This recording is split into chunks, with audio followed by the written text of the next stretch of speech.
Hey guys, what's up? In this video I'm gonna explain what thinking like a diver means, which is the first step to becoming an advanced open water diver.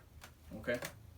We're gonna be reviewing really quickly four main titles, subjects. It's gonna be primary and secondary objectives, situational awareness, task loading, and developing good diving habits. All right, let's begin. Primary and secondary objectives are quite straightforward. It means that in every dive you do, you have one primary objective, which is to remain safe, and then on top of that, you choose a secondary objective, which can be exploring a wreck, going deep diving, finishing some skills, finishing a course, or just having fun. But all those are secondary objectives, and it's important to distinguish them from the primary objective, which is always to return safely to the surface. Okay? And for that, you need to first divide which actions are part of the primary objective and which are secondary.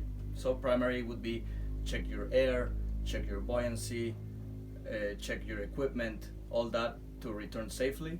And if all that is okay, then you can focus on finishing the secondary objective. Okay? Good. Situational awareness, developing situational awareness. It's about expanding your circle of awareness. When you are a new diver, you can only think of yourself. You need to use all your mental resources to stay alive and remain focused. You need to constantly, consciously think of every action you're going to do. As you gain experience, your circle of awareness expands to your dive body and immediate surroundings. And as you become an advanced diver or a rescue diver, your circle of awareness expands even more to include your environment and the conditions, weather conditions, and other things going on around you. So situational awareness is the perception of your reality around you and how that affects you. It's much more than just seeing and hearing. It's analyzing, organizing, and filtering all this information that your senses are perceiving. So filtering all this and seeing how it's affecting you and how you will react. So as you gain experience, you will gain more of this. Third comes task loading. So as you gain experience as well, you will realize that you can do more things at once because you begin to put certain basic habits unconsciously. So if a problem arises underwater, any situation, there's this strategic path you can follow. Okay, so first, dive. Second, situation, and third, communication. So if in any problem that arises, you will use these steps. So first, you need to function well as a diver.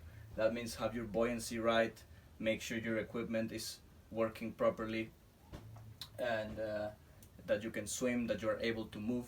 Okay. Once you scan that and you see, okay, everything is okay with my dive, functioning as a diver, then you will check your situation and what's around you, your dive body, where you are, how deep you are, so kind of like the situation you're in and what you're gonna do about it. And finally, communication with your dive body. So, okay, now I'm functioning well as a diver, I know what's going on around me and what I need to do. Now I communicate with my dive body to execute this plan I have in my head. Okay? That is the overall perspective of what it means to think like diver. And on top of all this, or as a base layer, if you want, comes good diving habits. So it's been it's for sure that problems will occur. That's a reality. You cannot avoid 100% of problems. And it's also been shown that in any emergency that arises, both successful and failed responses or divers who failed and divers who succeeded both showed impaired and slowed down thinking. So what made the difference was the diving habits they had. So what they did without consciously thinking about it. And you do that by training and by repeating everything. So good diving habits are making a safety check before you go diving, keeping your mask on and the surface, and controlling your buoyancy, having good buoyancy, knowing how to rescue yourself, so how to perform cramp release or how to help a tired diver, practicing these skills, having your yellow octopus, the emergency octopus, have it in the triangle between your rib cage and your chin, so it's easily visible. All these are good diving habits that when a problem arises, they will help you because you have them unconsciously, and then you can use the remaining mental resources to actually fix the problem.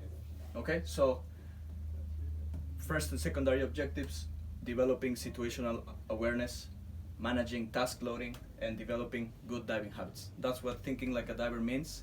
I hope this is a good introduction for you to become a more experienced diver, and I hope to see you underwater really soon. Have a good one. See you next time.